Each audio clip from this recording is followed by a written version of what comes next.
नमस्कार, खबर राजस्थान में आपका स्वागत है। मैं हूं आपके साथ भावना त्रिपाठी। रुख करेंगे प्रदेश की तमाम बड़ी खबरों की ओर।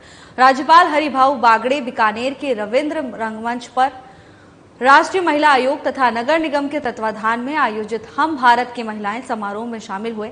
इस दौरान उन्होंने कहा कि संविधान सर्वोच्च है, हम सभी को देश प्रथम की भावना के साथ राष्ट्र समृद्धि के लिए कार्य करना चाहिए।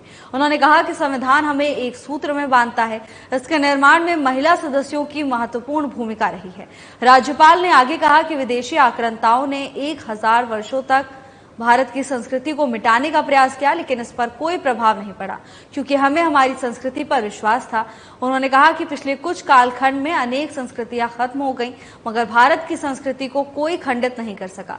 तो वहीं खाद्य एवं नागरिक आपूर्ति मंत्री सुमित गोदारा ने कहा कि बाबा साहेब डॉक्टर भीमराव अंबेडकर के नेतृत्व में बना दुनिया का सबसे बड़ा लिखित संविधान पूरी दुनिया के समक्ष एक मिसाल है। इससे पूर्व राज्यपाल हरिभाऊ बागड़े ने कहा, उन्होंने रविंद्र रंगमंच परिसर में संविधान निर्माण में योगदान देने वाली 15 महिलाओं पर आधारित तथा सूचना एवं जनसंपर्क विभाग द्वारा संविधान दिवस के अवसर पर लगाई गई ऐतिहासिक फोटो की प्रदर्शनी का उद्घाटन भी किया।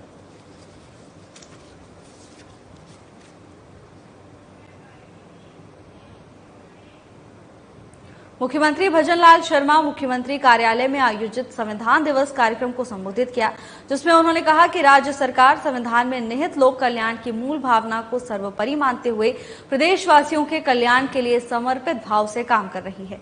उन्होंने कहा कि हमारी सरकार ने विभिन्न योजनाओं और नीतियों के माध्यम से संविधान की मूल भावना को साकार किया है। जन कल्याणकारी योजनाओं, महिला सशक्तिकरण और शिक्षा के क्षेत्र में उठाए गए कदमों से राज्य सरकार ने ये सुनिश्चित किया है कि हर नागरिक को समान अवसर प्राप्त हो, जिससे समावेशी समाज का निर्माण हो सके। सीएम शर्मा ने कहा कि यह दिन संविधान की महिमा का उत्सव और उन महान व्यक्तियों को याद करने का दिन है जिन्होंने इस अद्भुत दस्तावेज का निर्माण किया। सीएम शर्मा ने कहा कि भारत का संविधान दुनिया का सबसे प्रभावी संविधान है। यह हमारे लोकतंत्र का आधार होने के साथ ही सामाजिक, आर्थिक और राजनीतिक न्याय का मार्गदर्शक भी है। ये दिन हमारे लिए संविधान की महिमा का उत्सव है और उन महान व्यक्तियों को, उन ऐसे व्यक्तित्व को याद करने का दिन है जिन्होंने इस अद्भुत दस्तावेज का निर्माण किया है। हम सभी जानते हैं कि 26 नवंबर 1949 को भारत का संविधान अपनाया गया और ये 26 जनवरी 1950 को लागू हुआ। लेकिन संविधान दिवस मनाने की शुरुआत काफी दिनों बाद हुई, क्योंकि जो हमारा संविधान दुनिया का सबसे बड़ा संविधान है। और अगर हम बात करें हमारे संविधान की, तो इसकी जो दृष्टि है वो व्यापक है। अगर ठीक प्रकार से हम संविधान की व्याख्या करें तो सभी को उस संविधान के दायरे में रहना और संविधान के दायरे में रहते हुए अपने कार्य को सुचारू रूप से करना। लेकिन इस कार्य को आगे बढ़ाने के लिए हमारे देश के यशस्वी प्रधानमंत्री नरेंद्र मोदी जी ने संविधान दिवस मनाने की शुरुआत वर्ष 2015 में हमारे प्रधानमंत्री जी ने की। मोदी जी का संविधान दिवस शुरू करने का निर्णय केवल एक परंपरा शुरू करने का नहीं था, बल्कि संविधान के मूल्यों, उसके आदर्शों और हमारे लोकतांत्रिक ढांचे को जन जन तक पहुंचाने का एक प्रयास था। उप मुख्यमंत्री दिया कुमारी ने मंगलवार को दिल्ली में केंद्रीय मंत्री अन्नपूर्णा देवी से मुलाकात की और विभाग से संबंधित सभी मुद्दों पर विस्तार से चर्चा की, जिसमें उन्होंने बताया कि देश के सभी राज्यों के महिला और बाल विकास विभाग का एक राष्ट्रीय चिंतन शिविर जनवरी माह में उदयपुर में आयोजित किया जाएगा। इस चिंतन शिविर में केंद्रीय मंत्री समेत सभी राज्यों के महिला और बाल विकास मंत्री भाग लेंगे। इसके साथ ही आंगनबाड़ी केंद्रों, पोषाहार तथा महिला एवं बाल विकास से जुड़े विभिन्न मुद्दों पर विस्तार से चर्चा कर और राज्यों की आवश्यकता अनुसार एक रोड मैप भी तैयार करेंगे। उप मुख्यमंत्री दिया कुमारी ने कहा कि केंद्रीय महिला एवं बाल विकास मंत्री अन्नपूर्णा देवी से मांग की है कि विभाग की विभिन्न योजनाओं में केंद्र से मिलने वाले अनुदान की राशि को एक मुश्त जारी किया जाए, जिससे आंगनबाड़ी कार्यकर्ताओं को उनका मानदेय हर माह प्राप्त हो सके।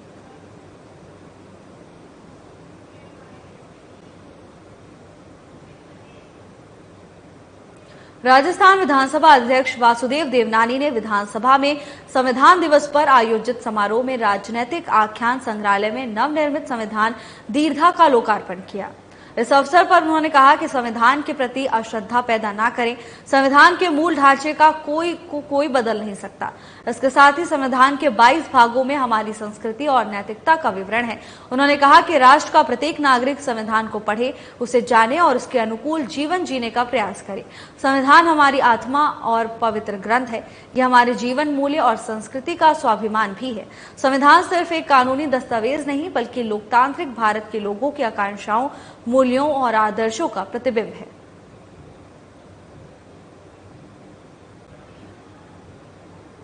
संविधान दिवस के अवसर पर भव्य कार्यक्रम का आयोजन किया गया। जगह जगह संविधान दिवस बड़ी ही धूमधाम से मनाया गया। जयपुर में भी संविधान दिवस के अवसर पर विशेष समारोह का आयोजन किया गया, जिसमें विधानसभा अध्यक्ष वासुदेव देवनानी मौजूद रहे। विधानसभा में संविधान दिवस का आयोजन किया गया। विधानसभा अध्यक्ष की पहल पर संविधान दीर्घा बनी है।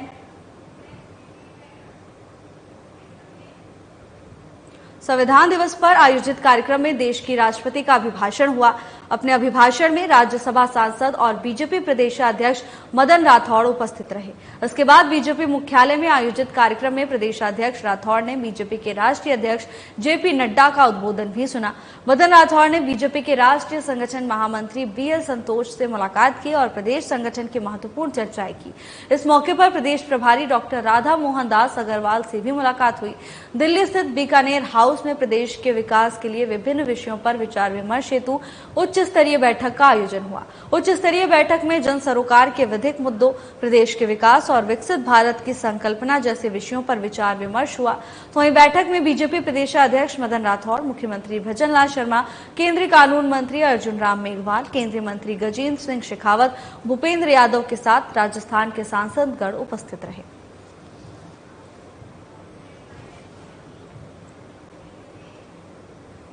अतिरिक्त जिला कलेक्टर अशोक सांगवा की अध्यक्षता में विभिन्न विभागों के राजकीय आवास गृहों के संबंध में मंगलवार को जिला कलेक्ट्रेट सभागार में समीक्षा बैठक का आयोजन किया गया।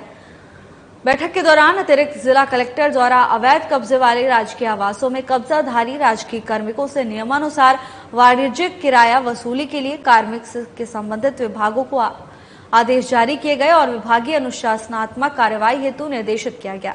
सेवानिवृत्त राजकीय कार्मिकों द्वारा अवैध कब्जे की स्थिति में वाणिज्यिक किराया वसूली हेतु पेंशनर विभाग को निर्देशित किया गया कि बेदखली हेतु विधि सम्मत कार्रवाई करने के लिए कहा और निजी व्यक्तियों से आवास रिक्त करवाने हेतु कानूनी कार्रवाई प्रारंभ करने के लिए संबंधित विभागों को निर्देश प्रदान किए गए। इसके साथ साथ आरसीपी कॉलोनी में राजकीय भूमि पर कब्जा कर अवैध रूप से खेती कर रहे व्यक्तियों से भूमि रिक्त करवा कर नगर परिषद को भूमि अपने अधीन लेने के संबंध में आदेश जारी किए गए।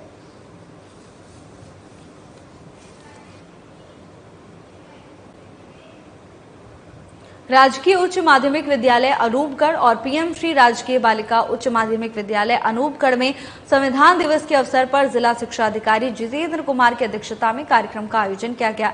हमारा संविधान हमारा सम्मान विषय पर आयोजित कार्यक्रम में व्याख्याता कुलदीप भाटिया द्वारा उपस्थित सभी स्टाफ और बच्चों को संविधान की शपथ भी दिलाई गई। इसके साथ ही संविधान दिवस के बारे में जानकारी दी गई। जिला शिक्षा अधिकारी जितेंद्र कुमार बठला ने संवैधानिक मूल्यों और आदर्शों के बारे में बताते हुए साल भर चलने वाले हमारा संविधान हमारा सम्मान अभियान के बारे में विस्तार से बताया। इस अवसर पर संविधान पर बच्चों के साथ प्रश्नोत्तरी का भी आयोजन किया गया, जिसमें उन्होंने उत्साहपूर्वक भाग लिया।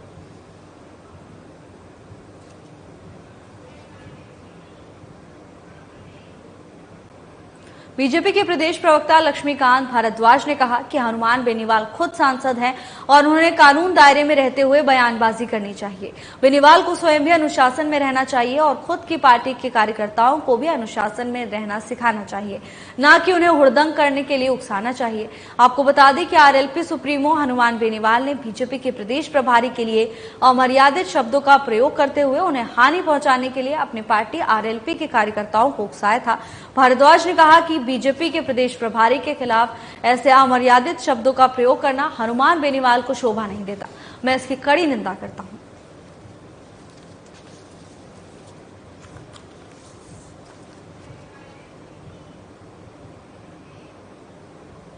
मुख्य चिकित्सा और स्वास्थ्य अधिकारी कार्यालय के एनटीसीपी सेल व खाद्य सुरक्षा अधिकारियों द्वारा जिला कलेक्टर डॉक्टर जितेंद्र कुमार सोनी के निर्देशानुसार कलेक्ट्रेट सर्किल और सेशन कोर्ट के पास प्रमुख स्थानों पर तंबाकू विक्रेताओं के कोटपा एक्ट में के तहत दुकानों पर प्रदर्शित तंबाकू प्रचार करने वाले बोर्ड और पोस्टर हटवाए गए।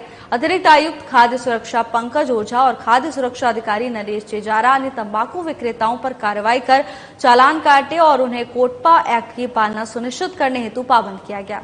इस मौके पर 15 चालान काटकर राजकोष में 2,850 रुपए की धन राशि वसूली गई। इसके साथ ही तंबाकू विक्रेताओं को कोटपा एक्ट की धाराओं के बारे में बताते हुए 18 साल से कम साल की उम्र के बच्चों को तंबाकू और तंबाकू उत्पाद न बेचने और सार्वजनिक स्थलों के दायरे में तंबाकू उत्पादों का प्रदर्शन न किए जाने के लिए पाबंद किया। मुख्य चिकित्सा और स्वास्थ्य अधिकारी कार्यालय के एनटीसीपी सेल और खाद्य सुरक्षा अधिकारियों द्वारा कलेक्ट्रेट सर्किल और सेशन कोर्ट के पास प्रमुख स्थानों पर तंबाकू विक्रेताओं के कोटपा एक्ट के तहत दुकानों पर प्रतिबंधित तंबाकू प्रचार वाले बोर्ड और पोस्टर हटवाए गए। इसके साथ ही अतिरिक्त आयुक्त खाद्य सुरक्षा पंकज ओझा और खाद्य सुरक्षा अधिकारी नरेश चेजारा ने विक्रेताओं पर कार्रवाई कर उनके चालान काटे।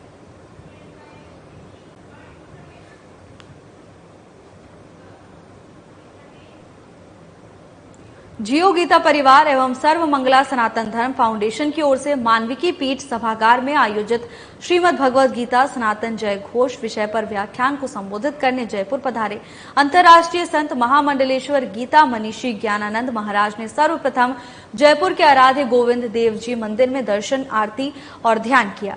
मंदिर महातो परिवार द्वारा महाराज को भगवा दुपट्टा ओढ़ाकर गोविंद देव जी की छवि और प्रसाद भेंट किया गया। आपको बता दें कि सनातन धर्म शास्त्र शिरोमणि श्रीमद् भगवद गीता को राष्ट्रीय और अंतर्राष्ट्रीय मंचों पर गीता जयंती और गीता महोत्सवों के माध्यम से हिंदुस्तान के साथ US, UK, Mauritius, Canada, Australia, Sri Lanka समेत कई देशों में प्रचारित और प्रसारित करने का कार्य महाराज पिछले 50 सालों से कर रहे हैं। जियो गीता परिवार राजस्थान के प्रदेश सह संयोजक और सर्व मंगलाय सनातन धर्म फाउंडेशन के संस्थापक योगाचार्य योगी मनीष ने बताया कि मंदिर दर्शन के पश्चात महाराज की प्रदेश के मुख्यमंत्री भजनलाल शर्मा से शिष्टाचार भेंट भी हुई, जिसमें गीता मनीषी ज्ञानानंद महाराज ने मुख्यमंत्री को गीता ज्ञान संस्थान कुरुक्षेत्र के द्वारा प्रकाशित श्रीमद् भगवद गीता और बिहारी जी का प्रसाद भेंट किया। ज्ञान जो आज पूरे विश्व की एक आवश्यकता के रूप में देखा जा रहा है, पूरे विश्व में बढ़ रही समस्याओं के समाधान के रूप में देखा जा रहा है, वह ज्ञान कुरुक्षेत्र की धर्मधरा महाभारत की युद्ध भूमि में आज से 5161 वर्ष पूर्व भगवान कृष्ण के द्वारा अर्जुन को निमित्त बनाकर समूची मानवता के लिए दिया गया। भगवद गीता में कहीं कोई जाति, वर्ग, वर्ण का भेदभाव नहीं, ऊंच नीच नहीं, गीता सबके लिए है, पूरे विश्व के लिए है, पूरी मानवता के लिए है।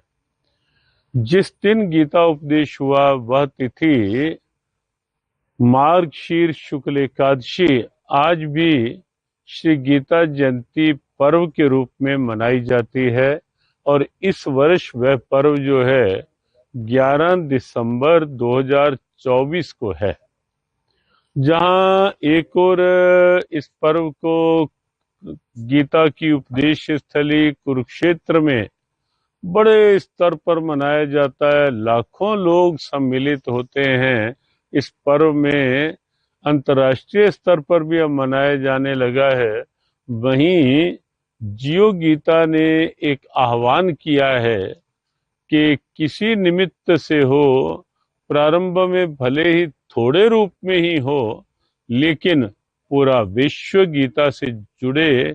इसलिए गीता जयंती के दिन 11 दिसंबर को 11 बजे ठीक 1 मिनट एक साथ गीता पाठ का एक आह्वान जियो गीता की ओर से पूरे विश्व के लिए, हर क्षेत्र के लिए, भले ही वो शिक्षा क्षेत्र हो, चिकित्सा क्षेत्र हो, न्यायिक क्षेत्र हो, व्यवसायिक क्षेत्र हो, कोई ग्रस्त हो, वानप्रस्थ हो, विरक्त हो, व्यापारी हो, कर्मचारी हो, सबके लिए ये आह्वान किया गया है।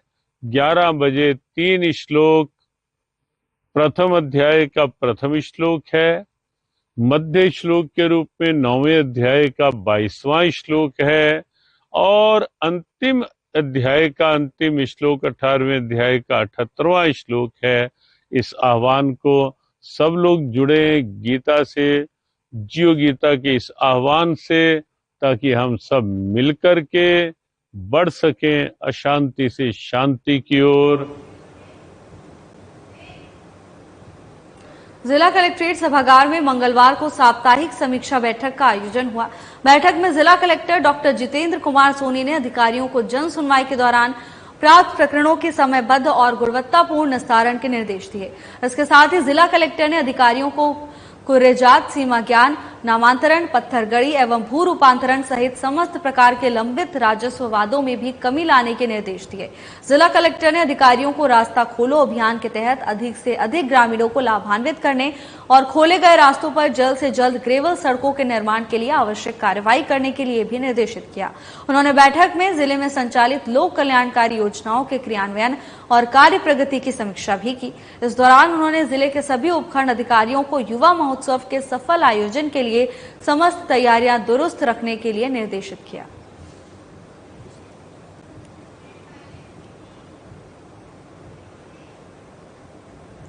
राजस्थान राज्य भारत स्काउट और गाइड मंडल मुख्यालय जयपुर द्वारा आगामी 9 जनवरी से 13 जनवरी 2024 तक जयपुर के गोनेर रोड स्थित गोविंदपुरा रूपाडा में मिनी जम्बूरी का आयोजन किया जाएगा। सशक्त युवा विकसित भारत की थीम पर आयोजित होने वाले कार्यक्रम में जिला जयपुर, जयपुर ग्रामीण, दूदू एवं कोटपुतली, बहरोड के 3000 से अधिक स्काउट गाइड भाग लेंगे। मंगलवार को जिला कलेक्टर डॉक्टर जितेंद्र कुमार सोनी ने रैली के आयोजन के संबंध में बैठक ली और आयोजन की तैयारियों की समीक्षा भी की। बैठक में जिला कलेक्टर ने नगर निगम, सार्वजनिक निर्माण विभाग, जल दाय विभाग, चिकित्सा और स्वास्थ्य विभाग, परिवहन विभाग, पुलिस विभाग, सूचना और जनसंपर्क विभाग, खाद्य एवं आपूर्ति विभाग, जयपुर विकास प्राधिकरण, स्कूल शिक्षा विभाग, महिला और बाल विकास विभाग, पर्यटन विभाग, वन विभाग, सूचना प्रौद्योगिकी विभाग एवं संचार विभाग संबंधित विभागों के अधिकारियों को रैली के सफल आयोजन के लिए जिम्मेदारियां सौंपी। बैठक में जिला कलेक्टर डॉक्टर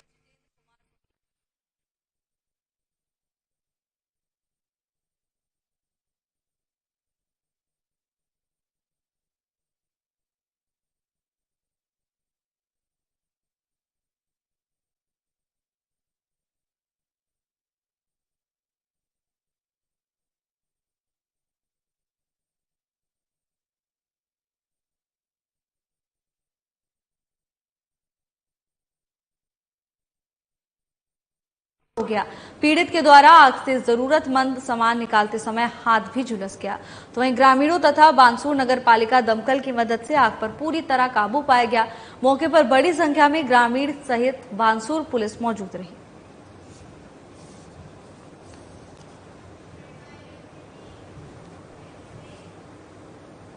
अलवर शहर के आर्यनगर में रह रहे एक बुजुर्ग दंपत्ति को 20 नवंबर की रात गन पॉइंट पर बंधक बनाकर लाखों रुपए की नकदी और जेवरात की डकैती के मामले का पुलिस ने खुलासा कर एक युवती समेत 6 आरोपियों को गिरफ्तार किया है। गिरफ्तार युवती पीड़ित दंपत्ति के घर का काम करती है, जिसने घर के अन्य सदस्यों के बाहर होने की सूचना बदमाशों को देकर इस वारदात को अंजाम दिया था।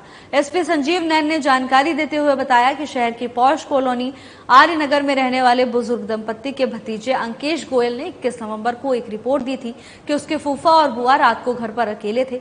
रात करीब 2 बजे 5 नकाबपोश बदमाश घर में घुसे और हथियार दिखाकर उनके साथ मारपीट की और बांधकर घर से कीमती सामान और नगद रुपए लूट कर ले गए।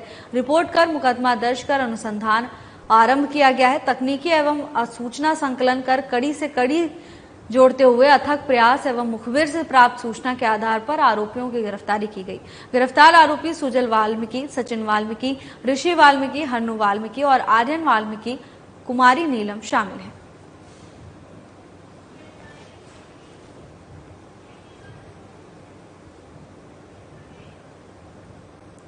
श्रीगंगानगर जिले में पंजाब से आने वाली नहरों में केमिकल युक्त गंदा पानी इलाके के लोगों को कैंसर जैसी भयानक बीमारी का दर्द दे रहा है। जिले के कई गांवों में ऐसे लोग हैं जिन्हें इसी गंदे पानी से इस जानलेवा बीमारी का शिकार बनाया है। श्रीगंगानगर में बड़ी संख्या में ऐसे कैंसर रोगी पाए गए हैं जो इसी नहर पानी के कारण बीमारी का शिकार हुए हैं। इस पानी से कई अन्य बीमारियां भी पनपने की आशंका से इनकार नहीं किया जा सकता। इस केमिकल युक्त काले पानी की तस्वीरें देख रहे हैं आप। ये पानी राजस्थान के तकरीबन 8 जिलों में बसे करीब 2 करोड़ लोगों तक जाता है और इतना ही नहीं, पंजाब के भी 6 जिलों में बसे लोग भी इस पानी को सिंचाई के साथ साथ पीने के लिए उपयोग में लेते हैं। डॉक्टर का मानना है कि कैंसर और त्वचा रोग जैसी गंभीर बीमारियां इस पानी से हो रही हैं। ऐसे में लोगों ने उचित कदम उठाने की मांग की है। देखो, ये जो गंदे पानी की लड़ाई है, ये पिछले काफी सालों से चल रही है और धीरे धीरे लोगों में इसकी समझ बढ़ी है और जैसे जैसे बीमारियां बढ़ी हैं वैसे वैसे लोगों की समझ बढ़ी है। और आम आदमी को जब महसूस हुआ भी मेरे ही परिवार में ऐसी बीमारियां आ गई जैसे कैंसर पी लिया, तो लोगों में इसकी जागृति आई। और इसी के तहत आज से 4 महीने पहले पंजाब के संगठन और राजस्थान के संगठन लुधियाने में इकट्ठे हुए और सरकार को गुहार लगाई कि आप जो गंदा पानी दरियाओं में सीधा फेंक रहे हो, इंडस्ट्री का पानी है, कारखानों का पानी है, सीवरेज का पानी है, इसका कोई ना कोई इलाज कीजिए, नहीं तो हम 3 दिसंबर को यहाँ आके जो काम सरकार ने करना है वो खुद लोग करेंगे। और उसी के तहत अब 3 दिसंबर भी आ चुका है, तो पंजाब के संगठन और राजस्थान के जो 14 जिले, सबसे ज्यादा गंदा पानी तो हम राजस्थान के लोग पी रहे हैं। पंजाब के 4 जिले जो गंदा पानी पी रहे हैं और हमारे 14 जिले, और पंजाब के 50 लाख लोग गंदा पानी पी रहे हैं, तो हमारे 3.5 करोड़ लोग गंदा पानी पी रहे हैं। उसी के तहत 3 दिसंबर को हम बड़ी संख्या में गंगानगर जिला, हनुमानगढ़ जिला और अनूपगढ़ जिले से लोग इकट्ठे होकर लुधियाना जाएंगे और वहां जो कारखाने सीधे सतलुज के ऊपर लगे हुए हैं उनकी पाइप लाइन को तोड़ेंगे और जो बुढ़ा नाला सीधा हमारी नहरों में गिर रहा है उस बुढ़े नाले को वहां बांधेंगे, जो कट है उसको बांधा बना के उसको रोक देंगे। देखिए, स्वच्छ जल जो है हर नागरिक का अधिकार है और स्वच्छ जल प्रोवाइड कराना हर सरकार का अधिकार है। स्वच्छ जल से अर्थ ये है कि वो पानी जिसको पीने से स्वास्थ्य को कोई नुकसान नहीं पहुंचे। पानी से जनित जो बीमारियां हैं वो साधारण बीमारियां जैसा हैजा है, डायरिया है, हेपेटाइटिस है, इन्फेक्शन है पेट के, ये सब तो कॉमनली देखने को मिलते हैं। जो पानी हम लोग पीते हैं उसमें थोड़े बहुत तत्व जो हैं इस तरह के आ जाते हैं। लेकिन अभी जो इंडस्ट्रियल वेस्ट के साथ पानी लुधियाना या उस साइड से, पंजाब साइड से इस एरिया में आ रहा है, उससे देखने को मिल रहा है कि शरीर की गंभीर रोग जो है वो इस प्रदूषित पानी से हो रहे हैं। खास करके किडनी डैमेजेस हैं। पानी जिसमें आर्सेनिक या लेड होता है वो आपकी किडनी को डैमेज करते हैं, आपके एंडोक्राइन सिस्टम को डैमेज करते हैं, जो आपको डायबिटीज और दूसरी बीमारियां दे सकता है। ये जो गंगा नहर में पानी आ रहा है, काफी गंदा पानी आ रहा है।